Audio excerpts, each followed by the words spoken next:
Welcome to our YouTube channel, Worth It or Waste of Time, where we, father and son, review movies and games. And today, we're reviewing Tenet by Christopher Nolan. It goes backward and forward, but somehow still works. All right. So first, we'll give a review of the movie, right? Yeah, we just finished watching it. So you want me to do that? Mm-hmm. All right. So Tenet. Oh, this is a Christopher Nolan movie, so you already know from the get-go it's going to be very complicated and hard to understand. This one, I would say, even more so than any of his other movies. Definitely. Yeah, and you're a big Nolan fan, right? So yeah.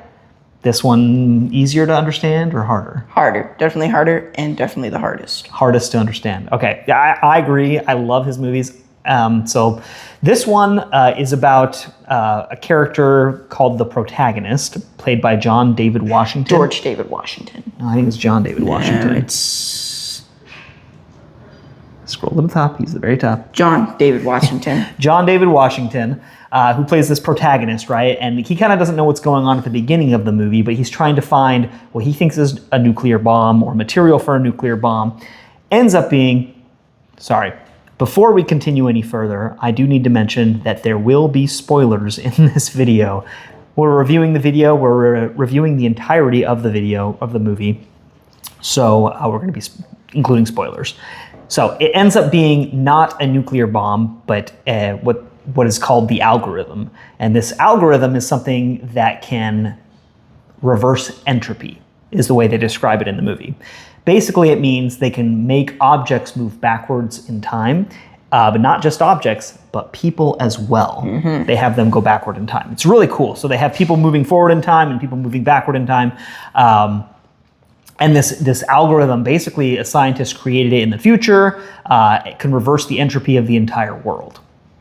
Now, where the protagonist comes in is he's trying to get this algorithm so that the bad people from the future won't get it and activate it, because they think if they activate this algorithm, it'll destroy the world. Yeah. Which, I mean, if you reverse time itself, it kind of makes sense that it would. Yeah. And so he's trying to do this. This Russian guy, played by Kenneth Branagh, is trying to get the algorithm so he can activate it. So he wants to hide it in the earth and then release the coordinates to the people from the future so that they can activate it.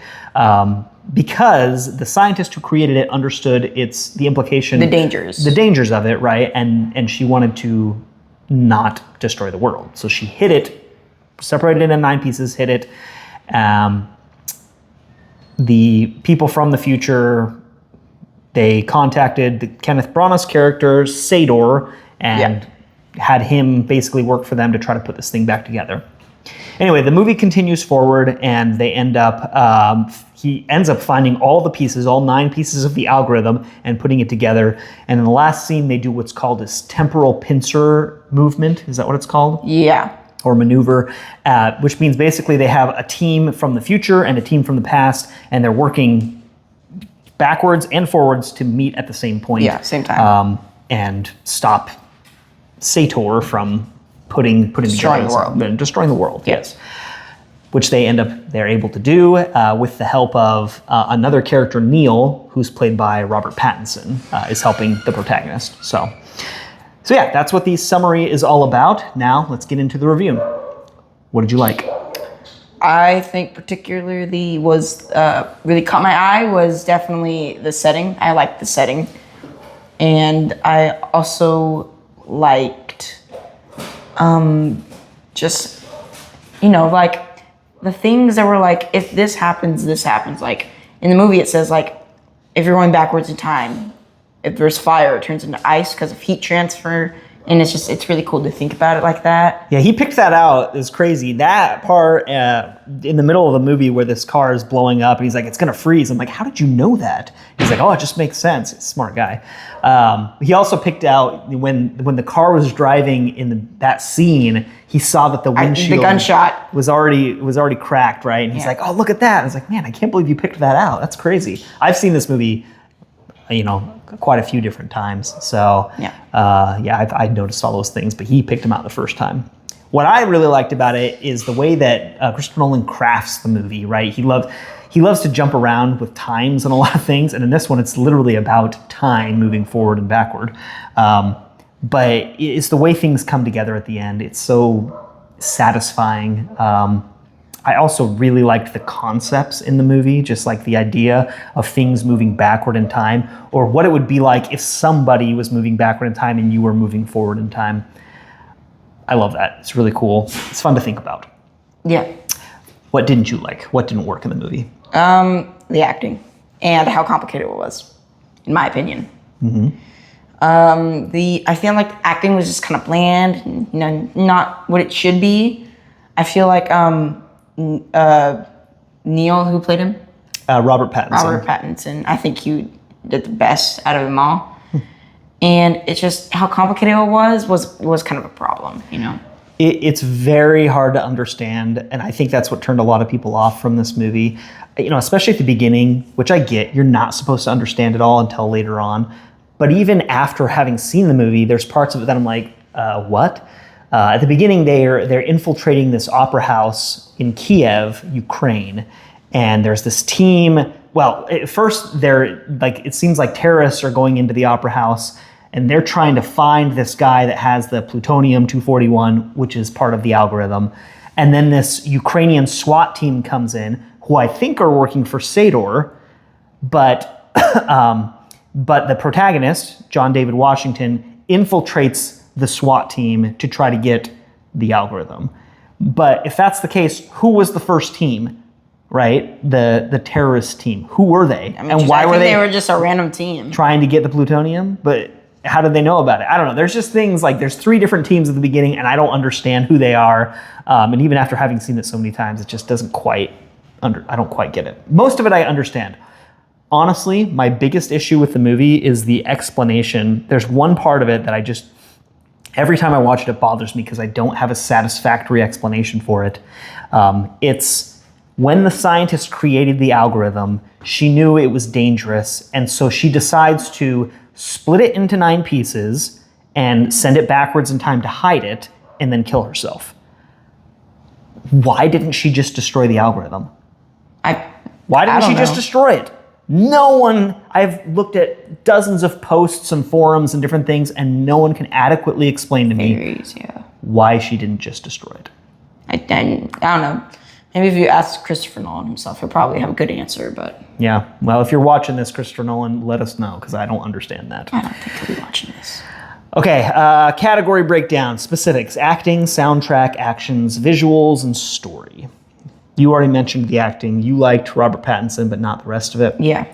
My favorite actor in this was Kenneth Branagh. I think he's pretty good in general as an actor. He was very... It's kind of a slow build for him, but he was pretty menacing by the end of it. Yeah, honestly. he was like at the beginning, and then at the end he was like ultimate intimidating. I also think Robert Pattinson did very, very well. I didn't have a problem with John David Washington's acting in this. He was fine. Nothing stood out to me in particular, but I didn't dislike the acting. Soundtrack. No. Not as good as Interstellar or Inception. It was just like noise.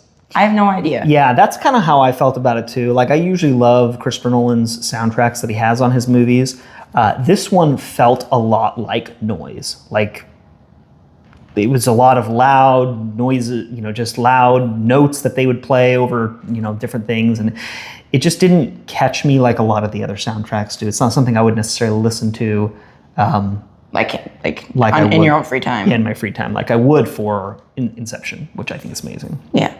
Action and visuals. Amazing. Because in the movie, people are going forward in time and backward in time at the same time. And in the final scene, there's these explosions going on. And the people are going forward in time, they're blowing up. But the people going backward in time, they're not exploding. They're re-exploding or something. Yeah.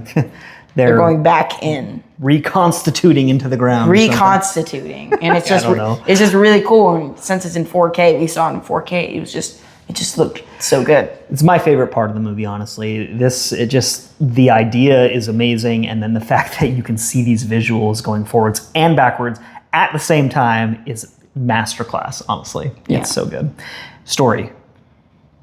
Complicated, but good. I love the story, except for, again, the explanation behind why the whole thing happened. I don't like that I don't get why they had to do it in the first place. But outside of that, I love the ideas. I love how things are presented. And so, yeah, the story is amazing to me. Final score. 9 out of 10. 9 out of 10. Yeah, Your lowest rated Nolan movie, huh? definitely. It's just a little confusing. It didn't hook me for like the entire. It hooked me for like 90%. You still loved it. Yes, but it's amazing. 9 out of 10. It's is 9 so out good. of 10, Yeah. not a 10 out of 10, as most Nolan movies are to him. Yeah. Mine's also a 9 out of 10. It's not my favorite Nolan movie, but it's definitely up there, high up there. I would say I probably liked The Dark Knight better. I liked Inception better. Oh, yeah. I liked Prestige better. But then it's right up there with those. So yeah, also a 9 out of 10. So final verdict: worth it or waste of time? Worth it. Yeah, definitely worth it. You got to see this one.